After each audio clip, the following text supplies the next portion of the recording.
Mr. Chairman, His Excellency President Abdel Fattah el-Sisi, Excellencies,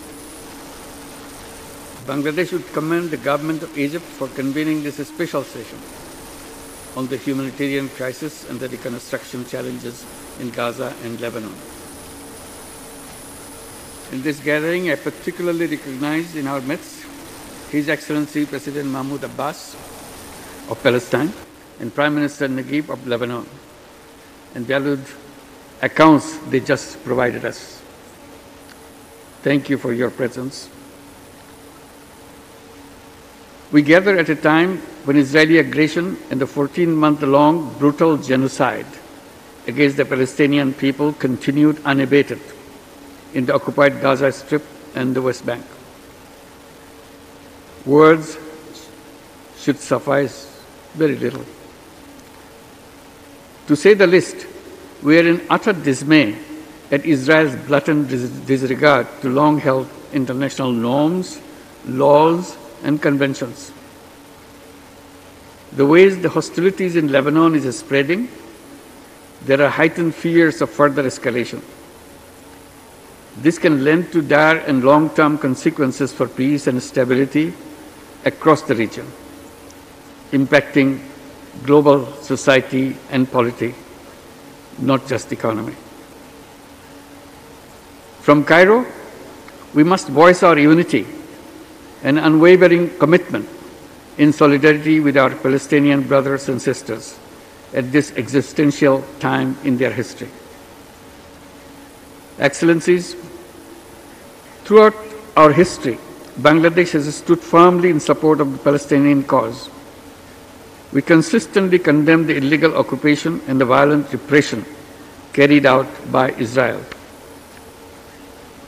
We remain steadfast in advocating a just and lasting solution through a two-state solution to the crisis, with Israel and Palestine living side by side in peace and harmony. Palestine has to emerge as a fully independent and viable state based on the pre-1967 borders with East Jerusalem as its capital. This is what we always articulated in detail before the International Court of Justice, and this February, as the court finally called Israel's occupation illegal in its advisory opinion. Both this year's advisory opinion as well as the one in 2004 on the wall provide important legal basis in our collective pronouncements. Bangladeshis are profoundly concerned over the current state of affairs. Palestinians are no expendable people that you cannot get rid of them. Every Palestinian life matters to the whole world. It is not an issue that merely concerns the Muslims, rather a universal cause where human dignity is tested. It is about universal pledge to protect the vulnerable. It is indeed our moral duty to stand by them resolutely.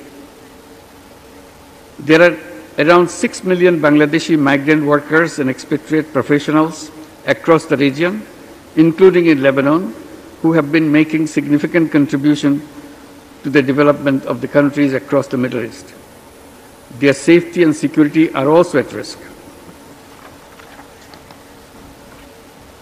We call upon all actors and stakeholders, indeed beyond the region, to take decisive and collective actions to end the brutalities unleashed by the Israeli forces. The massacres in Gaza, the West Bank, and Lebanon are clear violations of international law and constitute war crimes. Those responsible must account. That's why last November, Bangladesh stood up at the International Criminal Court asking for expeditious investigations into the heinous crimes against humanity. Such actions on accountability can deter the perpetrators against further and future atrocities. Alongside, let us intensify our efforts on realization of a viable two-state solution. Excellencies, beyond humanitarian interventions, it is time to prioritize thinking of reconstruction of Gaza and the West Bank and Lebanon. United Nations has cautioned that removing the 40 million tons of rubble left in the wake of Israel's bombardment could take at least 15 years. We understand that this rubble may contain over 10,000 bodies of the deceased, and this is also contaminated with asbestos. Let D8 therefore kickstart a process with an approximate estimation of the cost of reconstruction in Palestine and Lebanon. We can thereon press on formulation of international strategies for resource mobilization.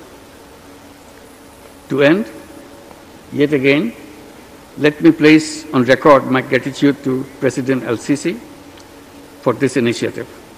I thank you.